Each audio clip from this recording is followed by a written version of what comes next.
Hello, कैसे हो आप सब। तो मैं विशाल चिकारा स्वागत करता हूँ आपका एच सी एफ एल्सियम पे। आज जो क्लास है आपकी आखिरी क्लास है और इसमें काफ़ी हद तक मैं आपको काफ़ी चीज़ें करा चुका हूँ। आज मैं जो क्वेश्चन आपके बचे हुए हैं उसको भी कंप्लीट कर देता हूँ, ठीक है। तो ये टॉपिक आपका ख़त्म हो जाएगा। इसके बाद जो अगला टॉपिक होगा, एक टॉपिक आपका सिंप्लीफिकेशन का बचा हुआ है, एक आपका सर्ड्स इंडिसेस का बचा हुआ है, ठीक है। इसके अलावा अलजेब्रा, आपका ट्रिग्नोमेट्री, अगर आपको लगेगा कि हाँ ये करवाना है तो वो भी हम आपको करवा देंगे, ठीक है। तो फिलहाल हम बात कर लेते हैं एच सी एफ एल्सियम की। कल कुछ क्वेश्चंस की कमी पड़ गई थी, कंटेंट रेडी हो गया है तो उसी को हम कंटिन्यू करेंगे। कल जो हमने लास्ट क्वेश्चन किया था अपनी पीपीटी में से, उसका जो आंसर आया था आई थिंक 35 आया था, ठीक है। तो उसको अभी हमें कंटिन्यू कर रहा हूँ, तो वहाँ से अब हम इसको जोड़ेंगे, ठीक है। चलिए तो स्टार्ट करते हैं एक बार।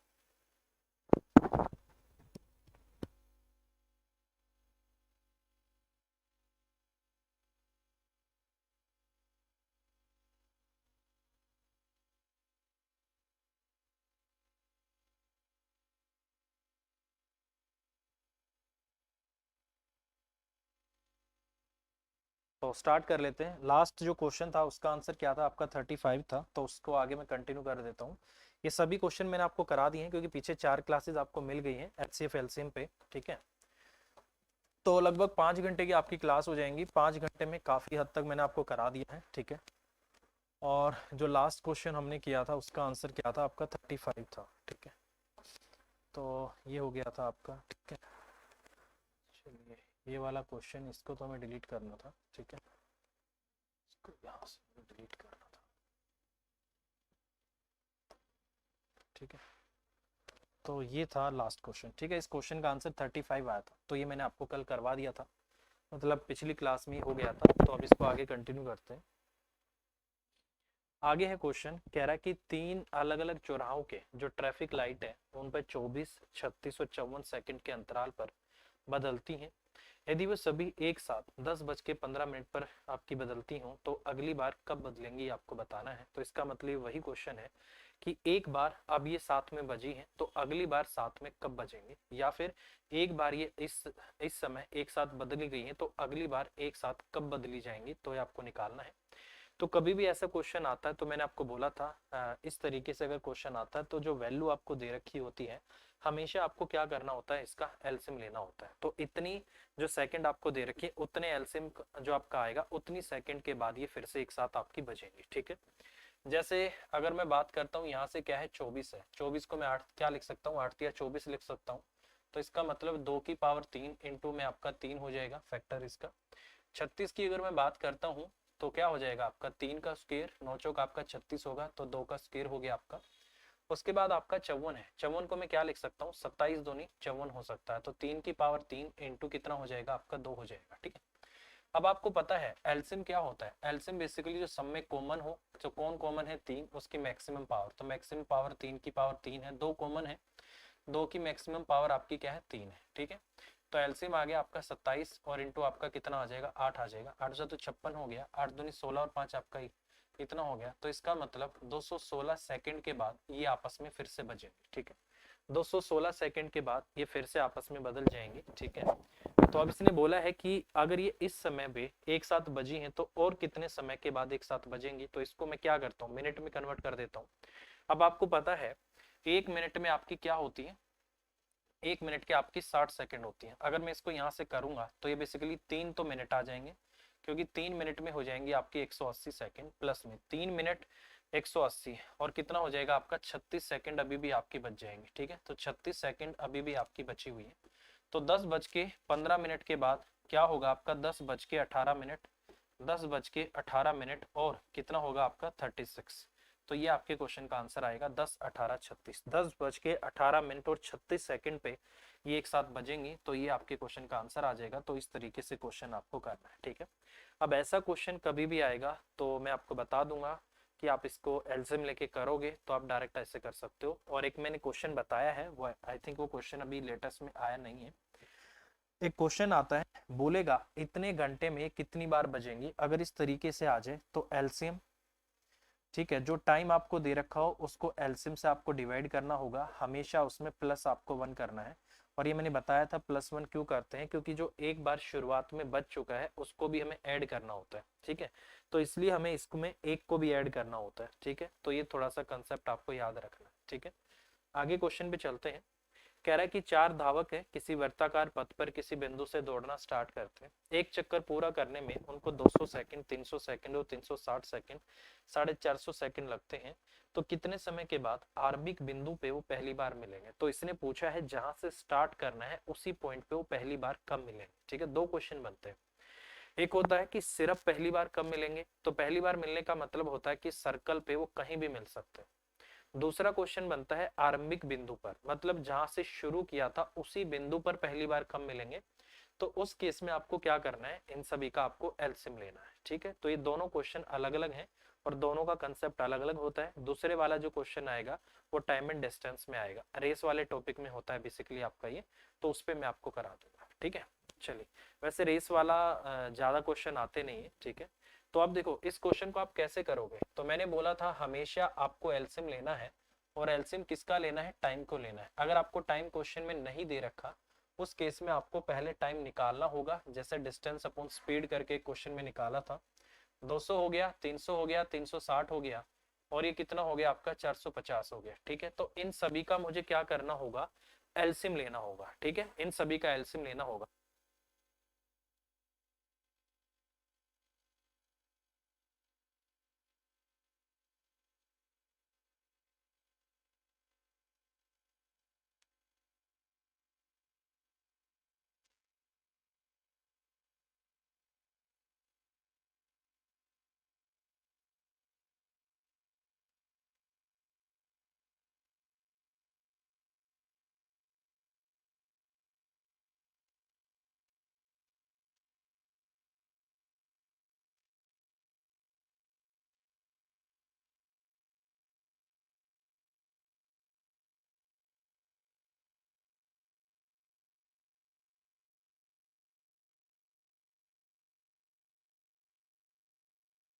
यहाँ से आपको क्या करना होता है, बेसिकली एलसीएम लेना होता है। एक मक्खी है और ये क्या करती है, कहीं पर भी बैठ जाती है तो बड़ा दिक्कत करती है, ठीक है। इसको मारने का भी बंदोबस्त नहीं हो पा रहा, ठीक है, नहीं तो ऐसे ही परेशान रखेगी, ठीक है, कोई बात नहीं। चलो अब देखो भाई, यहाँ से मुझे क्या करना होगा, इसका एलसीएम लेना होगा। और मैंने बोला था कभी भी अगर इस तरीके से आप इनका एलसीएम लेना चाहते हो तो एक तो फैक्टर हो गया, नहीं तो मैंने बोला था इसको उठा के एक लाइन में लिख के काटना स्टार्ट कर दो, काटते रहो काटते रहो काटते रहो। जैसे आपका 200 है, आपका 300 है, आपका 360 है, और उसके बाद आपका 450 है। काटना शुरू कर दो, 2 से काटूंगा, ये 100 पे जाएगा, ये 150 पे जाएगा, ये 180 पे जाएगा, और ये आपका 225 पे चला जाएगा, ठीक है। फिर 2 से काट दो, ये आपका 50 पे जाएगा, ये 75 पे जाएगा, ये आपका 90 पे जाएगा, ठीक है। ये नहीं कटेगा, एज इट इज छोड़ दो, ठीक है। जो कटे उसको काट दो, बस जरूरी नहीं है कि आपका कटना ही है सब सब। एचसीएफ के केस में एक वैल्यू से सब कटना जरूरी है, यहाँ पर आपका जरूरी नहीं। 25 हो गया, 30 हो गया, और आपका 75 हो गया, ठीक है। यहाँ से कट गया आपका। उसके बाद 5 से फिर काट देता हूँ, ये आपका 10 आ गया, 5 आ गया, 6 आ गया, 15 पंजा आपका 75 भी हो गया, ठीक है। 2 से भी काट सकते हैं, 5 हो गया, 5 हो गया, 3 हो गया, आपका 15 हो गया, ठीक है। 5 से फिर काट सकते हैं, 5 से 1 आ गया, 1 आ गया, 3 आ गया, और 5 थी आपका 15 आ गया। 3 से फिर कट सकता है, यहाँ से 1 1 1 सब 1 आ गया, 2 दूनी 4 हो गया, 4 ती 12 हो गया, 12 पंजे आपका 60 हो गया, ठीक है। 3 पंजे 15 हो गया, 15 दूनी आपका 30 हो गया, 6 ती आपका 18 हो गया। तो कितना आंसर आ जाएगा आपका 1800 सेकंड। इसका मतलब 1800 सेकंड के बाद वो सभी पहली बार वहां मिलेंगे जहां से उसने चलना स्टार्ट किया था। तो ये आपके क्वेश्चन का आंसर आ जाएगा, ठीक है। तो इस तरीके से आपको करना है, आई होप आपको समझ आ रहा होगा, ठीक है। तो कभी भी ऐसा क्वेश्चन आ जाए, ये मैं आप दोबारा आएगा तो मैं कराऊंगा नहीं, मैं आपको सिर्फ आंसर बता दूंगा कि करना इस तरीके से। तो क्वेश्चन का आंसर क्या होगा आपका 1800 सेकंड हो जाएगा, ठीक है। चलिए नेक्स्ट। हाँ, कह रहा है कि P, और P जो है आपका 2 की पावर 3 इंटू 3 की पावर 10 इंटू आपका क्या है 5 है, और Q आपका ये है, ठीक है। लिख देता हूँ भाई, जो आपका P दे रखा है, P बेसिकली क्या है, P आपका है 2 की पावर 3, ठीक है, और 3 की पावर आपका 10 है, और यहाँ पर आपका क्या है 5 है, ये मल्टीप्लाई में लगा लो। Q जो है, Q आपका 2 की पावर 5 है, इंटू में आपका जैसे 3 है, इंटू में आपका क्या है 7 है, ये इंटू में है और ये भी आपका इंटू में है। आपसे पूछा है इसका HCF क्या आएगा, तो इस तरीके से आपसे पूछा जा सकता है। ठीक है, देखो मैंने बोला था HCF क्या होता है। HCF बेसिकली वो कॉमन वैल्यू होती है जो सब में कॉमन होती है और जिसकी पावर क्या होती है, मिनिमम होती है। एलसीएम के केस में सब में कॉमन है तो मैक्सिमम पावर लेंगे और बाकी की जो फैक्टर बचेंगे उनको भी ले लेंगे। ठीक है, एचसीएफ के केस में सभी में जो कॉमन होगा सिर्फ वही लेना है और जिसकी मैक्सिमम पावर होगी और वो आपको लेना है। ठीक है, तो मिनिमम पावर, जिसकी मिनिमम पावर होगी एचसीएफ के केस में मिनिमम पावर, एलसीएम के केस में मैक्सिमम। तो यहाँ पर मिनिमम पावर किसकी है, जैसे सब में कॉमन 2 है तो 3 भी कॉमन है, 5 और 7 का तो कोई मतलब ही नहीं है, कॉमन नहीं है। तो मिनिमम पावर मतलब 2 की पावर 3 लेना है और 3 की पावर सिर्फ आपको एक बार लेना है, क्योंकि 3 की पावर क्या है आपका 10 है। तो क्वेश्चन का आंसर होगा 2 की पावर 3 और 3 की पावर 1। 2 की पावर 3, 3 की पावर 1, इसका मतलब ये ऑप्शन कट गया है यहाँ से।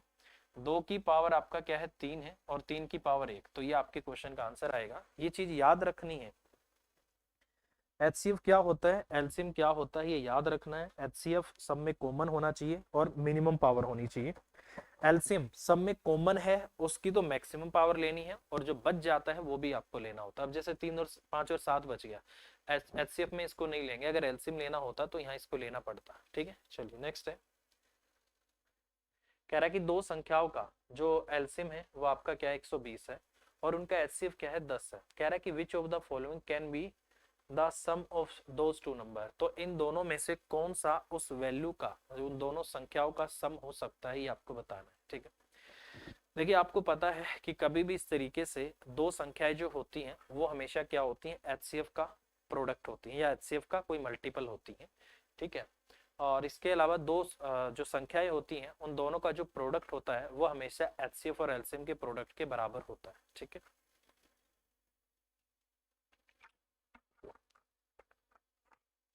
ठीक है, तो उस पर हम बात कर सकते हैं। तो अगर मैं यहाँ से बात करूं तो सबसे पहली बात, संख्या क्या होगी अगर मैं मानूं एक आपकी 10x होगी और दूसरी क्या हो जाएगी आपका 10y हो जाएगी। तो 10x और आपका 10y किसके बराबर होगा, 120 और इंटू क्या हो जाएगा आपका 10 हो जाएगा। 10 से आपका 10 कट गया, 0 से आपकी 0 कट गई, तो बेसिकली xy जो है वो आपका किसके बराबर हो जाएगा, 12 के बराबर हो जाएगा। ठीक है, अब आपको भी पता है कि x और y जो फैक्टर होते हैं ये हमेशा को प्राइम होते हैं। ठीक है, मतलब दोनों किसी एक संख्या से नहीं कटने चाहिए, वो होते हैं आपके को प्राइम। जैसे आपका 12 है, इसको क्या लिख सकते हैं, 1 और 12 भी लिख सकते हैं, 2 और 6 नहीं ले सकते, 3 और 4 इसको ले सकते हैं, उसके बाद और तो कोई ऑप्शन नहीं है, और 4 और 4 3 12 तो हो ही गया आपका, 5 और 6 7 8 9 10 और कोई भी नहीं। तो बेसिकली इसकी दो मान पॉसिबल है, इसके जो मान है वो दो पॉसिबल है, एक तो एक 12, एक और 12 फैक्टर हो सकता है और एक आपका 3 और 4 हो सकता है। को प्राइम है, दोनों किसी कॉमन नंबर से नहीं कट रहे हैं। ठीक है, अब इसने बोला है इनमें कौन सी इसका पॉसिबल हो सकता है। अब देखो इनमें संख्या क्या क्या बन सकती है, एक आपकी 10 बन सकती है और एक आपका 120 बन सकती है, एक आपकी यहाँ से 30 हो सकती है, 10 या 30, और एक आपकी 40 हो सकती है। ठीक है, अब मैंने बोला था दोनों संख्याओं का जो प्रोडक्ट होगा वो इनके बराबर होगा, तो 30 इंटू में जो आपका 40 है, ये तो बेसिकली आपका एचसीएफ और एलसीएम ही आ गए, ये तो एचसीएफ और एलसीएम ही आ गए। क्या ये 120 इंटू में 10 इनके बराबर हो सकती है, क्या दोनों तरफ से इक्वल आ रहा है, बिल्कुल आ रहा है। तो इसका मतलब संख्याएं आपकी 30 और 40 हो सकती है। तो संख्याएं अगर आपकी 30 और 40 होंगी तो 30 प्लस में आपका 40 तो कितना हो जाएगा आपका 70। तो इसका जो मान है वो 70 आपका क्या है पॉसिबल है। अगर आप ये ले भी लोगे तो 120 और 10 कितना होगा 130 होगा, ऑप्शन में भी नहीं है, दोनों में से एक ही मिलेगा आपको। ठीक है, क्योंकि दोनों ही वैल्यू यहाँ पर आपकी पॉसिबल है। और इसने बोला है इनमें से निम्न में से दोनों संख्याओं का योग क्या है, तो 70 आपके क्वेश्चन का आंसर आएगा। तो इस तरीके से क्वेश्चन आपको करना, कंसेप्ट वही लगेंगे पूरे एचसीएफ एलसीएम में, दो संख्याओं का प्रोडक्ट एचसीएफ एलसीएम के प्रोडक्ट के बराबर होगा, एलसीएम बराबर होगा एचसीएफ इंटू में दो जो अदर फैक्टर है उसके बराबर होगा। ठीक है, एचसीएफ हमेशा एलसीएम को कंप्लीटली डिवाइड करता है, दो संख्याएं जो होती हैं वो हमेशा एचसीएफ के मल्टीपल में होती हैं। ठीक है, तो ये कंसेप्ट तो आपको याद रखने ही रखने पड़ेंगे। ठीक है, और इसके अलावा एलसीएम कैसे निकालते हैं, एलसीएम निकालने के केस में जो सभी में कॉमन होता है वो लेना है सबसे पहले, उसकी मैक्सिमम पावर लेना है और जो अदर फैक्टर बच जाते हैं वो भी लेने हैं। एचसीएफ के केस में सभी में जो कॉमन है सिर्फ वही लेना है और मिनिमम पावर वाला लेना है। ठीक है, चलिए कह रहा है कि इफ दो धनात्मक सम संख्याओं के महत्तम समापवर्तक और लघुत्तम समापवर्तक 2 और 84 हैं, उन संख्याओं का योग क्या है ये आपको बताना है। ठीक है, देखो भाई फिर से वही क्वेश्चन जो अभी मैंने आपको बोला था वही कंसेप्ट आप लगा सकते हो। जल्दी से मैं बता देता हूँ। जैसे संख्या आपकी 2x इंटू में क्या हो जाएगी 2y, और बराबर में दो संख्याओं का प्रोडक्ट इसके बराबर होगा। 2 से 2 कट गया, 2 से फिर इसको काट दो, आपका 42 आ गया। तो एक्स वाई यहाँ से कितना आ गया आपका 42 आ गया। फैक्टर क्या क्या हो सकते हैं, 1 इंटू आपका 42 हो सकता है, उसके बाद 14 ती आपका 42 भी हो सकता है, 2 से तो आपका 2 इंटू में आपका 21 भी हो सकता है। ठीक है, 3 हो गया, 4 से नहीं कटेगा, 5 6, 6 इंटू आपका 7 हो सकता है, 8 9 10 11 12 नहीं होगा। तो इन सभी में इतने फैक्टर इसके आपके क्या है पॉसिबल है। ठीक है, इतने फैक्टर आपके यहाँ से पॉसिबल है। कह रहा है कि उन संख्याओं का योग क्या है, तो इसके लिए हम क्या करेंगे, यहाँ से अगर मैं 2 से गुना करता हूं तो ये तो वही बन गया 2, और आपका क्या आ गया 42 का आपका 84 आ गया। ठीक है, ये अगर मैं करता हूं तो 6 और आपका कितना आ गया 84 आ गया, 2 तिया 6, और सॉरी 2 तिया 6, और आपका ये तो कितना आ गया 2 और आपका 84 आ गया, ये आपका 2 तिया 6, 14 दूनी आपका 28 आ गया। ठीक है, दो सॉरी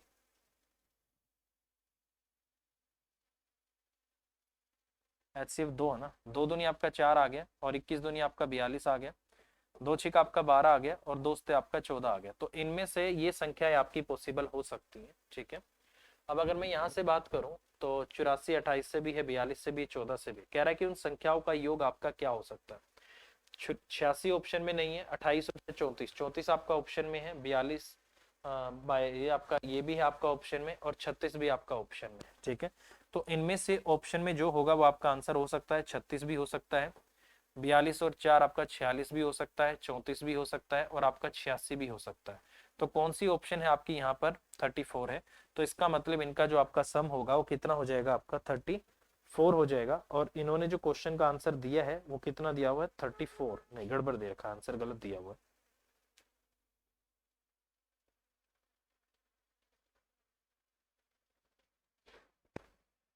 एक सेकंड एक सेकंड, अरे गड़बड़ कर रहे हैं यार, गड़बड़ कर रहे हैं, एक सेकंड रुको, गड़बड़ कर दी, जोड़ने में गड़बड़ कर दी। ये आपका क्या है 26 है, और ये क्या है आपका यहाँ से 34 है, 8 से 14 34 है। अब देखो ऑप्शन में दो दो आ गए आपके, 26 भी आ गया आपका और 34 भी आ गया। यहाँ पर क्या आ गया आपका 26 भी आ गया और ये भी आ गया। अब हमें क्या करना पड़ेगा, अब हमें देखना पड़ेगा कि कौन सी दो वैल्यू ऐसी हैं जिनका जो प्रोडक्ट है वो एचसीएफ और एलसीएम के प्रोडक्ट के बराबर है। अब उस कंसेप्ट की भी मुझे हेल्प लेनी पड़ेगी। अगर मैं उसकी हेल्प लेता हूं तो 2 इंटू में आपका कितना है 84 है, तो 2 चौक आपका 8 होगा, और 2 अठे आपका 16, किसको गुना करने से 168 आ रहा है, 6 अठे 48, और 8 आ गया, 6 दूनी 12 और 4 आपका 12 और 4 आपका 16, ये भी आ रहा है। ठीक है, तो यहाँ से फिर गड़बड़ होने के चांस रहते हैं। ठीक है, क्योंकि फैक्टर आपके 14 तो ये 42 भी हो जाएगा, 2 चौक 8, 2 दूनी 4 आ गया, एक 42 भी होगा, ये भी आपका फैक्टर होगा, ये भी होगा, ये भी होगा, ये भी होगा। तो दो दो ऑप्शन तो यहाँ पर इस क्वेश्चन में नहीं देनी चाहिए। तो इसका मतलब कहीं ना कहीं इस क्वेश्चन में कुछ गड़बड़ है।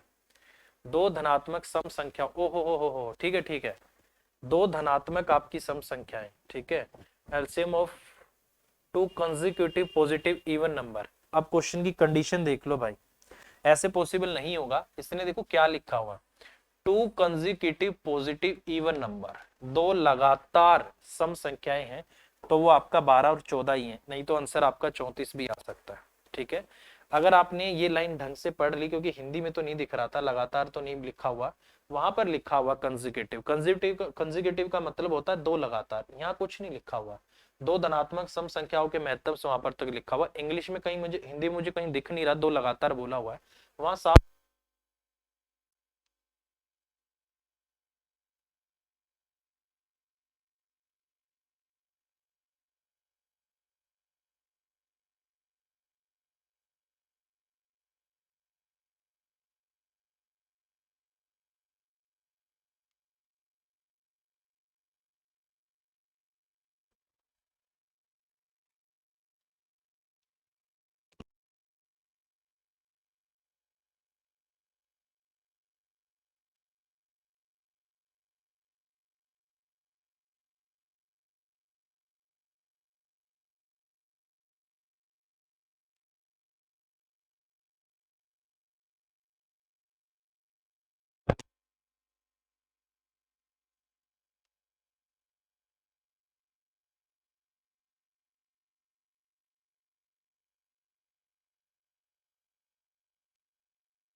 हेलो हेलो हेलो, आवाज आ रही है ना?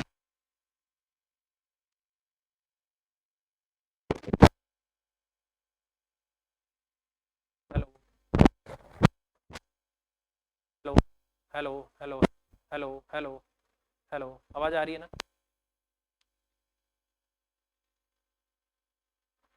हेलो। ठीक है, देखो भाई बेसिकली क्या है, कंडीशन अगर आपने नहीं फॉलो की तो आपके क्वेश्चन का आंसर यहाँ से गलत आ जाएगा। ठीक है, तो ये कंडीशन आपको मेंटेन करनी पड़ेगी, तभी जाके क्वेश्चन का आंसर आएगा, नहीं तो क्वेश्चन आपका क्या है, गलत है। ठीक है, आगे बढ़ते हैं। कह रहा है कि the ratio of the sum of the LCM of two natural number is 7:12। दो प्राकृतिक संख्याओं के योगफल का उनके एलसीएम के साथ जो रेशियो है 7 और 12 का है, और उनका जो आपका एचसीएफ है वो कितना है, 4 है। तो छोटी संख्या क्या है ये आपको बताना। The ratio of the sum of the LCM of two natural, नहीं क्या बोल रहा है क्वेश्चन, या हिंदी में कुछ और लिखा हुआ है और इंग्लिश में आपका कुछ और लिखा हुआ है। ठीक है, अच्छा, बोला है दो प्राकृतिक संख्याओं के योगफल का उनके एलसीएम के साथ जो अनुपात है वो 7 और 12 का है। ठीक है, तो जो संख्या होंगी, मान लो संख्या आपकी क्या है 4x और प्लस में क्या है आपका 4y। ठीक है, और एलसीएम क्या है, एलसीएम देखो आपको पता है, थोड़ी देर पहले मैंने बोला था कि जो एलसीएम होता है वो बेसिकली किसके बराबर होता है, वो बराबर होता है एचसीएफ इनटू में प्रोडक्ट ऑफ आप।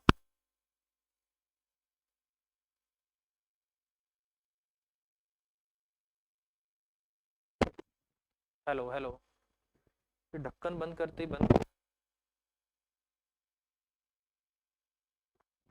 हेलो, आ रही है ना? ठीक है, इसको खुला ही रखते हैं मैं। ठीक है, तो देखो आपको मैंने बोला था कि जो आपका एलसीएम होता है वो किसके बराबर होता है, एचसीएफ इनटू में अदर फैक्टर्स। ठीक है, तो ये हो जाएगा आपका 4xy। ठीक है, और ये किसके बराबर है आपका 7 और बटे आपका 12 के बराबर है।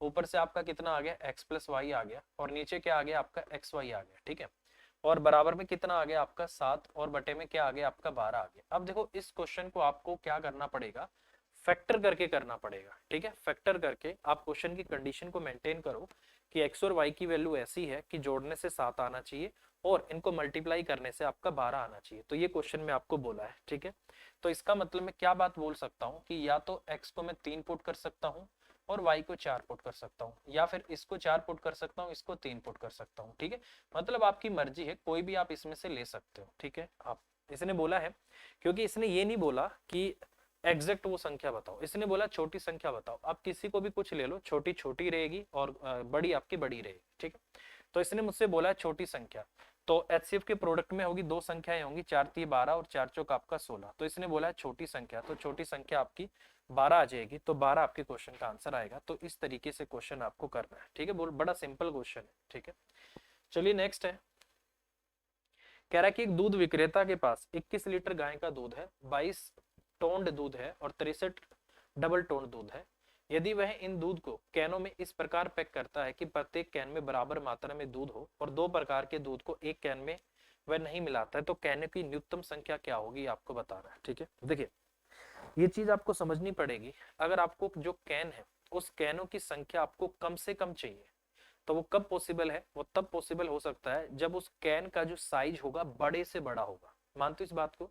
अगर आपको कैनों की संख्या कम रखनी है तो इसका मतलब जो कैन का साइज आपको रखना होगा वो बड़े से बड़ा रखना होगा।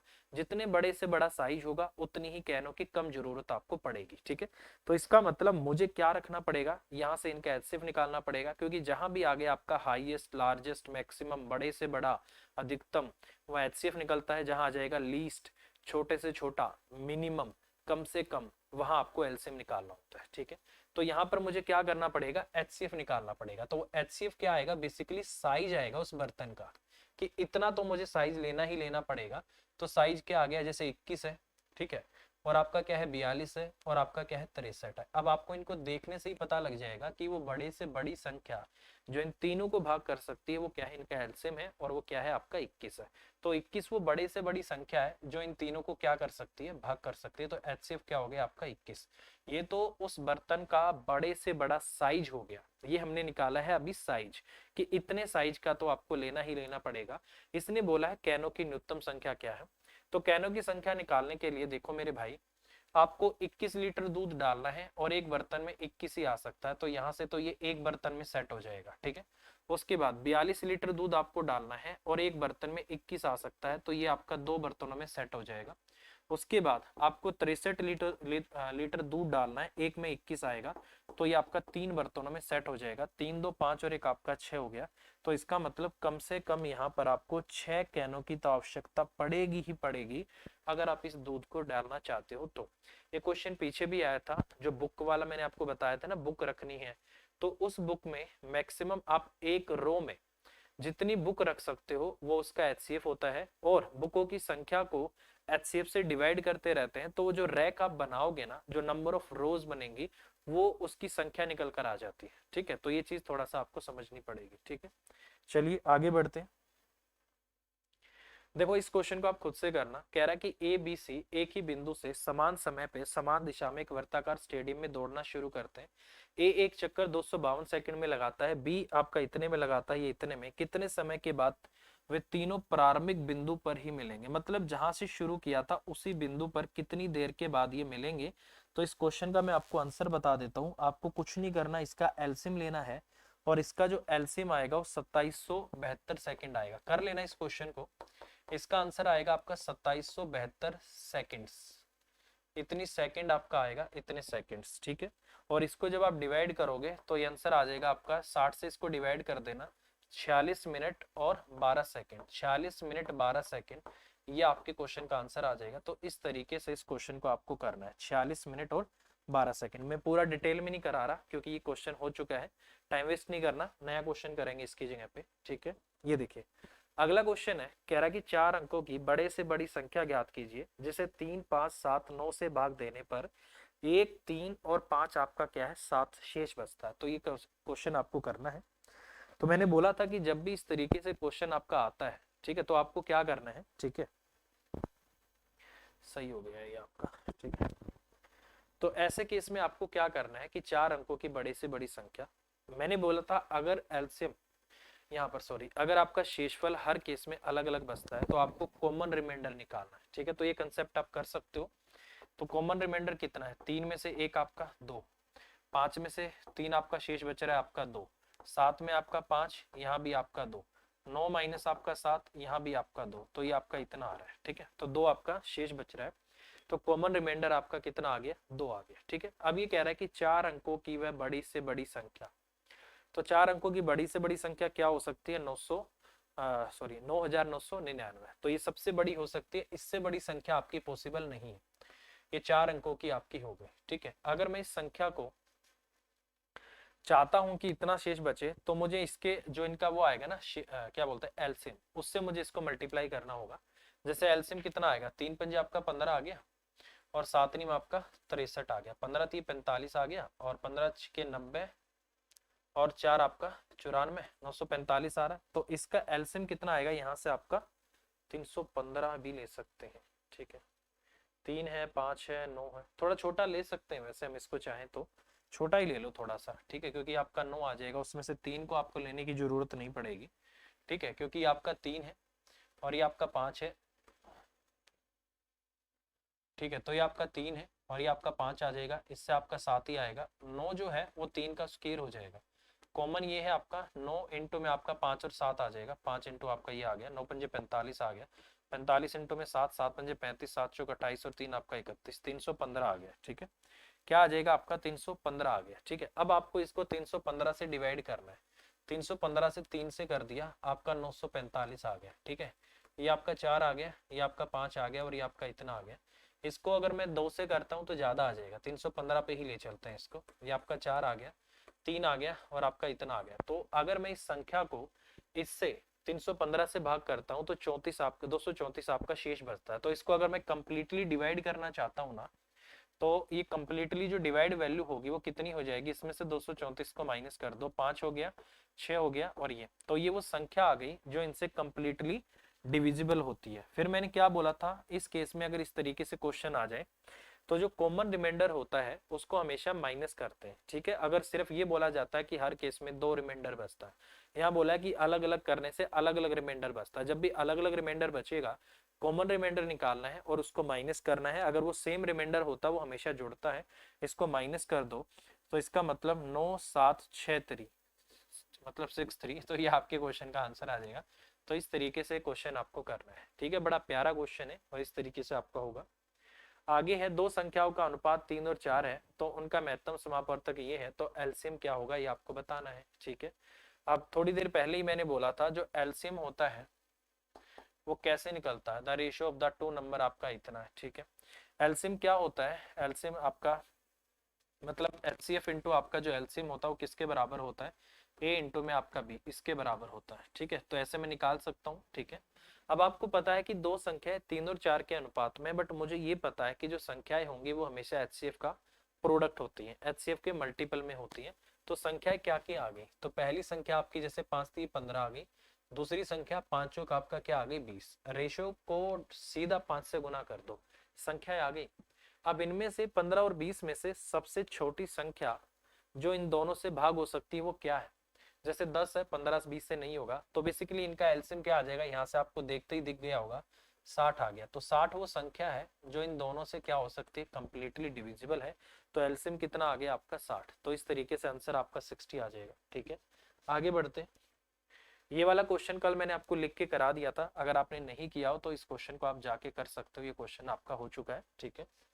आगे बढ़ते हैं, कह रहा है कि प्रोडक्ट ऑफ टू को प्राइम नंबर, मैंने बोला था पॉसिबल क्या है, इसका फैक्टर यही हो सकता है, और एलसीएम कितना होगा आपका 117 होगा, तो यही आपके क्वेश्चन का आंसर आ जाएगा। ये भी मैंने आपको बता दिया था, क्योंकि दो को प्राइम नंबर का जो कोई भी दो को प्राइम वैल्यू होती है उनका जो एलसीएम होता है वो हमेशा उनका प्रोडक्ट होता है। 117 क्या है आपका प्राइम नंबर है, किसी से कटेगा नहीं, तो इसका मतलब 1 गुना में 117 है, और एलसीएम भी बेसिकली आपका यही आ जाता है, ठीक है। दो संख्याओं के महत्तम समापवर्तक और लघुत्तम समापवर्तक क्रम से 44 और आपका इतना है। यदि पहली संख्या को 2 से भाग दिया जाता है तो भागफल आपका क्या है 84 है, तो दूसरी संख्या क्या है ये आपको बताना है, ठीक है। देखिए ये कह रहा है कि एचसीएफ और एलसीएम आपका इतना दे रखा है, दूसरी संख्या को 2 से भाग कर दो, मान लो संख्या n है, उसको जैसे ही आप 2 से भाग कर रहे हो और इसको काटने से कितना आ रहा है, भागफल आपका 84 आ रहा है, इसका मतलब n कितना हो गया आपका 88, तो वो संख्या कितनी आ गई 88 आ गई, ठीक है।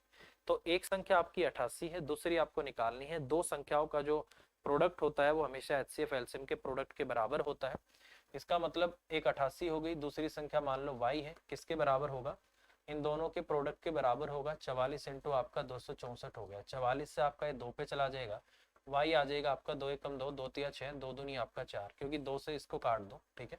तो 134 आपके क्वेश्चन का आंसर आ रहा है, सॉरी 132, तो 132 आ रहा है आपके क्वेश्चन का आंसर, यही दिया है इन्होंने, क्वेश्चन का आंसर आपका 132 आ जाएगा। तो इस तरीके से करना है, ठीक है। नेक्स्ट कह रहा है कि तीन व्यक्ति एक ही बिंदु से एक साथ चलना स्टार्ट करते हैं, उनके कदमों की लंबाई इतनी इतनी है, प्रत्येक को कम से कम कितनी दूरी तय करनी पड़ेगी ताकि दूरी पूरे कदम में पूरी हो जाए, ये आपको बताना है, ठीक है। देखिए भाई सिंपल सी बात है, अगर आपको दूरी तय करनी पड़ेगी कि पूरे कदमों में आपकी हो जाए, तो बेसिकली क्या होगा आप खुद से देख लो, ये संख्याएं दे रखी हैं और ये बड़ी बड़ी वैल्यू आपको दे रखी है, ये छोटी छोटी वैल्यू है, ये बड़ी बड़ी है, अगर यहाँ बड़ी हो और यहाँ छोटी आ जाए तो एचसीएफ है, यहाँ छोटी है और यहाँ बड़ी है तो इसका मतलब कहीं ना कहीं इस क्वेश्चन में आपको एलसीएम निकालना है। डायरेक्ट इस क्वेश्चन का आप एलसीएम निकाल दो और एलसीएम कितना आएगा आपका 6930 सेंटीमीटर, तो ये आपके क्वेश्चन का आंसर आ जाएगा। बेसिकली दूरी आपको वो लेनी है जो इन तीनों से कट सकती हो, और इन तीनों से कटने वाली वैल्यू क्या है 6930 है, क्योंकि इसने लिखा है उनके कदमों की लंबाई, आरंभ करना चाहिए कि उनके कदमों की लंबाई इतनी इतनी है, तो प्रत्येक को कम से कम दूरी तय करनी पड़े ताकि दूरी कदमों में पूरी हो जाए, मतलब ये जो दूरी है वो इनसे कटनी चाहिए। कदमों में पूरी होने का मतलब क्या है कि उसको इन संख्याओं से कटना जरूरी है, अगर इन संख्याओं से कटेगा तो ही वो दूरी आपको लेनी है, और इन संख्याओं से कौन कटेगा, इनका एलसीएम कटेगा, एलसीएम आपका ये आ जाएगा, वो निकालना मैं सिखा चुका हूँ, आपको निकाल लेना, ठीक है। अगला है कह रहा है कि दो if x y be the ratio of two whole number and z be their HCF then the LCM क्या है। देखो भाई मैंने आपको बोला था x और y क्या है उसके फैक्टर हैं, मैंने बोला था जो LCM होता है वो किसके बराबर होता है HCF, ठीक है, और इनटू में क्या होता है आपके अदर फैक्टर्स, जो अदर फैक्टर्स होते हैं उससे गुना कर दो, तो ये क्या होगा आपका HCF, और आपका एलसीएम किसके बराबर होगा HCF इंटू आपका अदर फैक्टर, तो ये कितना आ गया आपका अदर फैक्टर आपके x इंटू वाई हो गया, और HCF क्या है आपका z है, तो इसका मतलब एलसीएम कितना होगा आपका XYZ, तो क्वेश्चन का आंसर क्या हो जाएगा आपका एक्स वाई जेड। तो इस तरीके के क्वेश्चन बड़े आते हैं पेपर में और बच्चे ऐसे क्वेश्चन में कंफ्यूज हो जाते हैं। फिर कह रहा हूँ कभी भी ऐसे क्वेश्चंस में आपको कंफ्यूज नहीं होना है, बहुत सिंपल क्वेश्चन है और देखते ही क्वेश्चन आपका हो जाएगा। ठीक है भाई, चलिए आगे बढ़ते हैं, चीजों को समझते हुए चलते हैं और ये वाला टॉपिक आज खत्म कर देते हैं। आज आखिरी क्लास है इसकी। कल से जो हम टॉपिक करेंगे, कल हम बात करेंगे सिंप्लीफिकेशन पे, ठीक है, क्योंकि सिंप्लीफिकेशन से भी ज्यादा क्वेश्चन आते हैं। हो सकता है सर्ड्स एंड डिसीज से आपके क्वेश्चन ना भी आए, बट सिंप्लीफिकेशन से तो क्वेश्चन आएगा ही आएगा। ठीक है, चलिए नेक्स्ट है। कह रहा है कि 3 टैंकरों में 403 लीटर, 434 लीटर, 465 लीटर डीजल है। ऐसे पात्र की अधिकतम क्षमता कितनी होगी जिसमें तीनों पात्रों के डीजल को सही मात्रा में मापा जा सके। क्या बोला है, अधिकतम क्षमता। अधिकतम क्षमता का मतलब होता है एचसीएफ, और आपको इस क्वेश्चन में सिर्फ एचसीएफ निकालना है। ठीक है, चलिए आप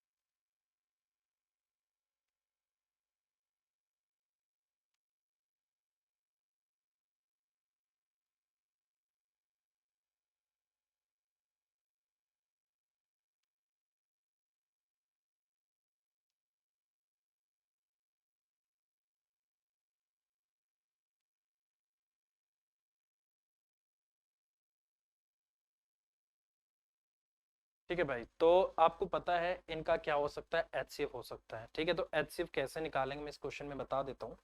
मैंने बेसिकली आपको 3-4 तरीके बताए थे एचसीएफ निकालने का, और एक तरीका जो मैंने बोला था वो था कि आप डिफरेंस मेथड से कर सकते हो, वो देख लो एक बार। ठीक है, जैसे ये आपका क्या है 403 है, ठीक है, ये आपका क्या है 434 है, और ये क्या है आपका 465 है। ठीक है, डिफरेंस मेथड, इन दोनों का डिफरेंस ले लो, कितना आ रहा है आपका 31 आ रहा है। ठीक है, यहाँ से इन दोनों का डिफरेंस ले लो, यहाँ से भी आपका 31 आ रहा है। ठीक है, यहाँ से डिफरेंस लोगे तो आपका 0 जा रहा है। ठीक है, तो ये इसका मतलब क्या हो गया कि इनका जो एचसीएफ होगा वो क्या होगा, बेसिकली आपका 31 आएगा। तो एचसीएफ निकालने के लिए आप इस डिफरेंस मेथड का भी यूज कर सकते हो। अगर ये यहाँ से कॉमन आ चुका है तो या तो आपका यही आंसर होगा, अगर इससे कुछ और मतलब मान लो कि ये ऑप्शन में नहीं होगा, फिर इसका फैक्टर जो होगा वो आपका आंसर होगा। फिलहाल बड़ी से बड़ी वो संख्या जो इन तीनों को कंप्लीटली डिवाइड कर सकते हो इनका एचसीएफ है, और डिवीजन सॉरी डिफरेंस मेथड हमने लिया है, इसका अंतर और ये सेम आ गया, और यही आपका आंसर आ जाएगा। ठीक है, चलिए नेक्स्ट। 24 आड़ू, 36 खुबानी एप्रिकॉट होता है, अच्छा 60 केले, जिन्हें कुछ पंक्तियों में इस प्रकार व्यवस्थित किया गया कि प्रत्येक पंक्ति में केवल एक प्रकार के समान फल हो, तो इस प्रकार के सभी फलों को व्यवस्थित करने के लिए कितनी पंक्तियों की आवश्यकता होगी, ये आपको बताना है। ठीक है, अब देखो सबसे पहले ये वही वाला क्वेश्चन बनेगा बुक वाला। सबसे देखो क्वेश्चन की लैंग्वेज अलग होती है, कंसेप्ट आपका वही होता है। तो सबसे पहले तो आपको ये बताना पड़ेगा कि उस एक पंक्ति में ज्यादा से ज्यादा आप कितने फल रख सकते हो। ठीक है, उस पंक्ति में आप जितने ज्यादा से ज्यादा फल रख सकते हो वो होगा उसका एचसीएफ। ठीक है, तो इसका मतलब इनका एचसीएफ क्या होगा, सबसे पहली बात तो आपका 12। ठीक है, 24, 36 और 60, उनमें सबसे बड़ी संख्या जो 24, 36 और 60 को भाग कर सकती है वो क्या है, 12 है। ये आप इतनी प्रैक्टिस आपको हो जाएगी, आप बोल सकते हो कि एचसीएफ 12 आ गया। ठीक है, तो एचसीएफ क्या आ गया आपका, यहाँ से 12 आ गया। ठीक है, उसके बाद 24 आड़ू आपने लिए हैं तो 24 को डिवाइड कर दो किससे, आप 12 से, तो इसका मतलब दो पंक्ति तो आपको यहाँ से बनानी पड़ेगी। ठीक है, उसके बाद आपका 36 है, 36 को आप 12 से डिवाइड कर दो तो तीन पंक्ति आपको यहाँ से बनानी पड़ेंगी। उसके बाद 60 है, 60 को फिर 12 से कर दो तो पांच पंक्ति आपको यहाँ से बनानी पड़ेंगे, 5 3 8 और 2 आपका 10, तो 10 आपके क्वेश्चन का आंसर आ जाएगा। तो इसका मतलब यहाँ पर आपको इसने बोला है कि कितनी पंक्तियों की आवश्यकता होगी, तो 10 पंक्ति तो आपको लेनी ही लेनी पड़ेंगी, क्योंकि मैक्सिमम आप एक रो में कितनी किताबें कितने फ्रूट रख सकते हो, 12 रख सकते हो। ठीक है, 12 12 12, ठीक है, इस तरीके से आप रख सकते हो। तो क्या आंसर आएगा इसका आपका 10। ठीक है, चलिए आगे बढ़ते हैं। माना x क्या है, न्यूनतम संख्या है जिसे 5 6 7 और 8 से भाग करने पर प्रत्येक स्थिति में 3 शेष रहता है, परंतु 9 से भाग किए जाने पर कोई शेषफल नहीं रहता है, तो x का मान क्या होगा ये आपको बताना है। तो क्या इस क्वेश्चन को हम कर सकते हैं? देखो मुझे लगता है कि इस क्वेश्चन में मुझे कुछ नहीं करना। अब मैं आपको थोड़ा सा ये बता देता हूँ कि पेपर में टाइम कैसे बचाना है। बोला है लास्ट में एक लाइन है, परंतु 9 से विभाजित करने पर कोई शेषफल आपका नहीं रहता, तो x के अंकों का योग क्या होगा ये आपको बताना है। अच्छा, अब की बार इसने योग पूछ लिया भाई, तो योग अगर निकालना है तो आपको क्या करना पड़ेगा, सोल्व करना पड़ेगा। अगर वो संख्या आपका बोल देता तो 18 हो सकती थी, क्योंकि ऑप्शन में एक ही वैल्यू ऐसी है जो 9 से भाग होती है और वो है आपका 18। ठीक है, कोई बात नहीं भाई, सोल्व करना ही करना पड़ेगा। 5, 6, 7 और 8 से विभाजित करने पर प्रत्येक स्थिति में 3 शेष बचता है। 9 से विभाजित किए जाने पर कोई शेष आपका नहीं बचता है। तो सबसे पहली बात तो इन सभी से भाग होगा, तो एलसीएम आपको लेना पड़ेगा। एलसीएम आपका क्या है, 5 है और आपका क्या है 6। 6 को मैं 2 गुना 3 लिख सकता हूँ। आपका 7 है और आपका 8 है। 8 को भी मैं 2 की पावर 3 लिख सकता हूँ। ये आपका 5 हो गया, ये आपका 7 हो गया।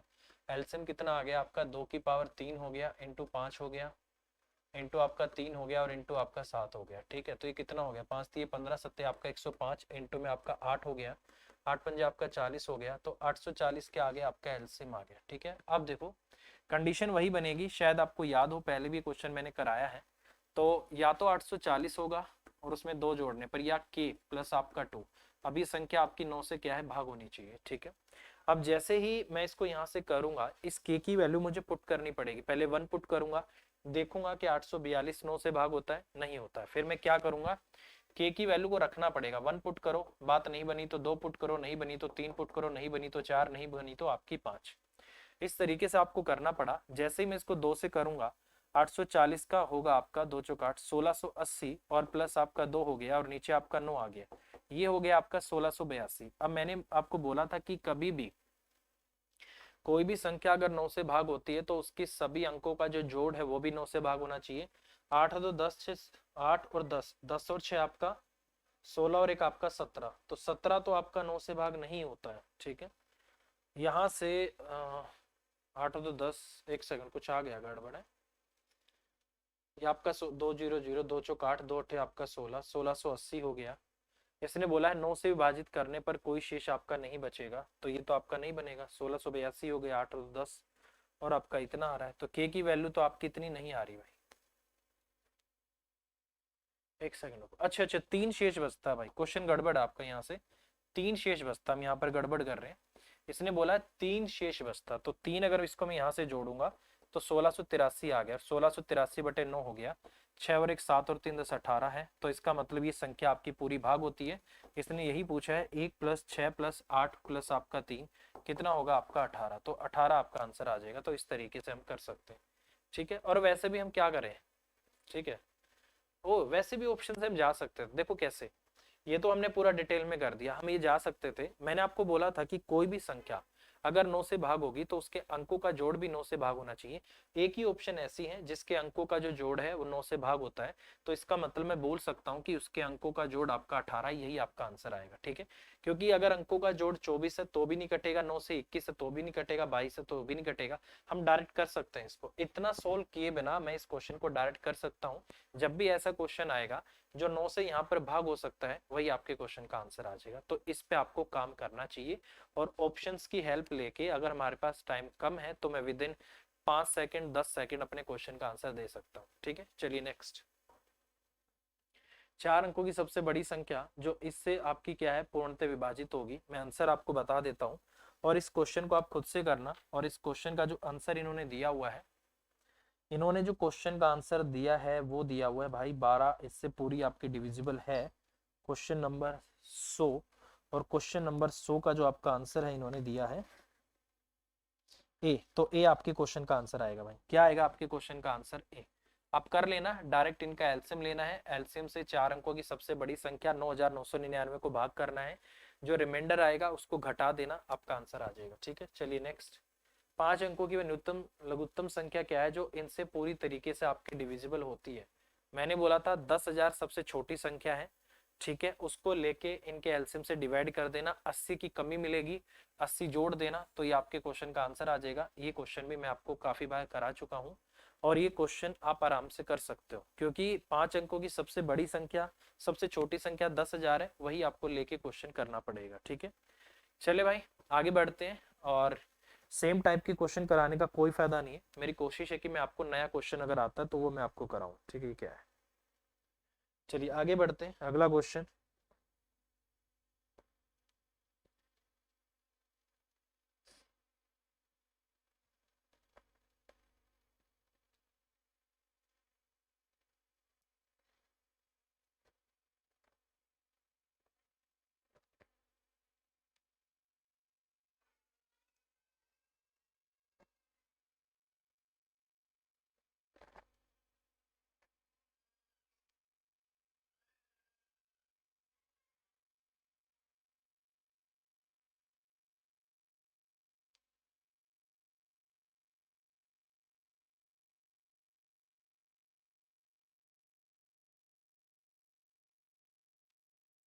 ठीक है, तो ये क्वेश्चन हम कर सकते हैं। कह रहा है कि the LCM of 4 consecutive number is आपका 16, the sum of the first 2 number is equal to the fourth number, then what is the sum of 4 number. 4 क्रमिक संख्याओं का लघुत्तम समापवर्तक ये है। पहली 2 संख्याओं का जो योग है वो चौथी संख्या के योग के बराबर है, तो चारों संख्याओं का योग कितना है। ठीक है, लगातार बोला है क्या, एलसीएम ऑफ कंसेक्यूटिव नंबर। तो मान लो एक संख्या आपकी x है, तो दूसरी आपकी क्या होगी, x+1 होगी, अगली आपकी x प्लस क्या होगी 2 होगी, और अगली संख्या आपकी x प्लस में क्या होगी 3 होगी। ठीक है, ये आपका x है, ये आपका x+1 है, ये आपका x+2 है, और ये आपका x प्लस आपका क्या है 3। ठीक है, अब इसने ये बोला है, क्योंकि देखो लगातार संख्याएं जो होती है उनके बीच में अंतर कितने का होता है, 1 का होता है। ठीक है,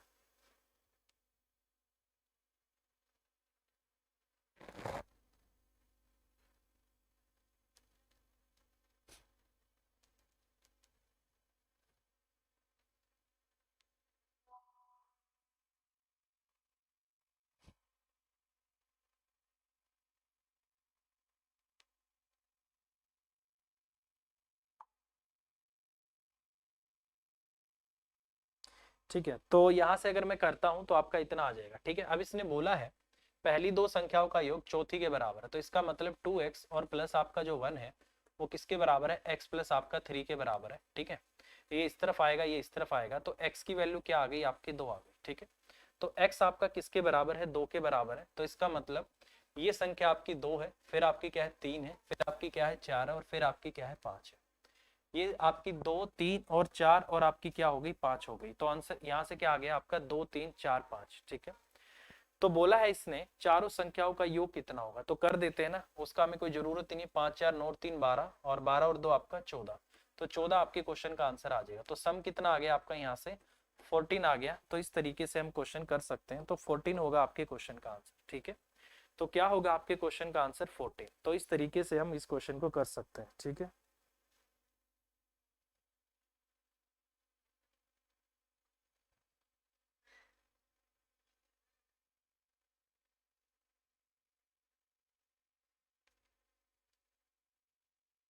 ठीक है, चलिए आगे बढ़ते हैं। तो ये आपके क्वेश्चन का आंसर आ जाएगा। ठीक है, अगला है, ये भी शायद मैंने आपको कल करा दिया था। हाँ, -2 इस क्वेश्चन का आंसर आया था, ये भी कल हमने कर लिया था। The LCM of 2 prime number is x and y। x आपका ग्रेटर देन क्या है y है, तो वैल्यू ऑफ 3y माइनस आपका x, तो ये आपसे पूछा क्या होगा। ठीक है, चलिए नेक्स्ट है। कह रहा है कि 2 संख्याओं का गुणनफल आपका 2160 है और उनका महत्तम समापवर्तक आपका क्या है 12 है। The product of 2 digit number is 2160 and their HCF is आपका इतना, द नंबर आर। 2 संख्याओं का गुणनफल इतना है, प्रोडक्ट आपका इतना दे रखा है, एचसीएफ आपको इतना दे रखा है, नंबर आर। देखो बहुत सिंपल सी बात है, नंबर 12x होगा और इंटू में क्या होगा आपका 12y होगा। 12x इंटू आपका 12y ये किसके बराबर होगा आपका 2160 के बराबर है, और इंटू में क्या हो गया आपका 12 हो गया। ठीक है, the product of 2 number is इतना एंड देयर एचसीएफ इज इतना। ठीक है, कोई बात नहीं, तो इसका मतलब इनका प्रोडक्ट आपको ये दे रखा है। ठीक है, तो एक्स वाई की अगर मैं यहाँ से बात करता हूँ तो कितना हो जाएगा आपका 2160 और डिवाइड बाय आपका 12 और इंटू क्या हो जाएगा आपका 12 हो जाएगा। ठीक है, 6 दूनी आपका 12 हो गया, और 6 ती 18, 6 6 का आपका 36 हो गया, 12 ती आपका यहाँ से 36 हो जाएगा, और ये आपका कितना हो गया 15 हो गया। तो एक्स वाई क्या आ गया आपका बेसिकली 15 आ रहा है। तो इस 15 को मैं क्या लिख सकता हूँ, 1 गुना में 15 भी लिख सकता हूँ, 3 और 5 भी लिख सकता हूँ। तो ये 2 ही फैक्टर बनेंगे इसके। अगर ये 2 फैक्टर बनेंगे तो इनमें से कौन सी ऑप्शन आपकी पॉसिबल है? या तो आपका 12 और 180 हो सकता है, ठीक है, या फिर आपका 36 और आपका 60 हो सकता है। तो इसका मतलब 36 और 60 आपके क्वेश्चन का आंसर हो जाएगा, ठीक है। क्या होगा आपके क्वेश्चन का आंसर? 36 और 60, और यही इन्होंने क्वेश्चन का आंसर दिया हुआ। तो इस तरीके से मैं क्वेश्चन कर सकता हूँ, ठीक है। सिंपल है और ठीक है, बहुत ही सिंपल है। तो इस तरीके से आपका ही हो जाएगा, ठीक है। आगे बढ़ते हैं, एक दो क्वेश्चन और करते हैं भाई। बोला गया है कि वह सबसे बड़ी संख्या ज्ञात करो जिसे 390, 495 और 300 विभाजित करने पर शेषफल कुछ भी ना बचे, ठीक है। तो इसने बोला find the greatest number that will divide, मतलब वो बड़ी से बड़ी संख्या जो इन तीनों को भाग कर सकती है। तो वो बड़ी से बड़ी संख्या जो इन तीनों को भाग कर सकती है वो इनका एचसीएफ होता है। और इनका एचसीएफ कितना होगा? डायरेक्ट वही मैं कर सकता हूँ, ठीक है। और डायरेक्ट मैं इस क्वेश्चन को कर सकता हूँ, या तो आप इसको डिफरेंस मेथड से कर लो। मैं आपको आंसर बता देता हूँ। बेसिकली इन्होंने जो क्वेश्चन का आंसर दिया है वो कितना है आपका? 15 दिया हुआ है, ठीक है। क्योंकि मैंने आपको अभी निकाला था, चलो मैं बता ही देता हूँ वैसे, ठीक है। ये आपका क्या है? 390 है, ठीक है। ये आपका 495 है, और ये कितना है आपका? 300 है, ठीक है। यहाँ से डिफरेंस कितने का आ रहा है? 400 से 95 ज्यादा है, और ये 400 से 10 कम है, तो ये आपका 105 आ गया। यहाँ से आपका कितना आ गया? 195 आ गया, ठीक है। यहाँ से डिफरेंस ले लो तो कितने का आ रहा है आपका? 90 का आ रहा है। 90 को अगर मैं यहाँ से करता हूँ तो कितना हो जाएगा आपका?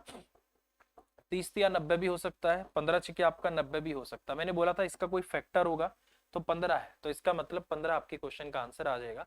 तो इस तरीके से इस क्वेश्चन को हम कर सकते हैं, ठीक है। चलिए,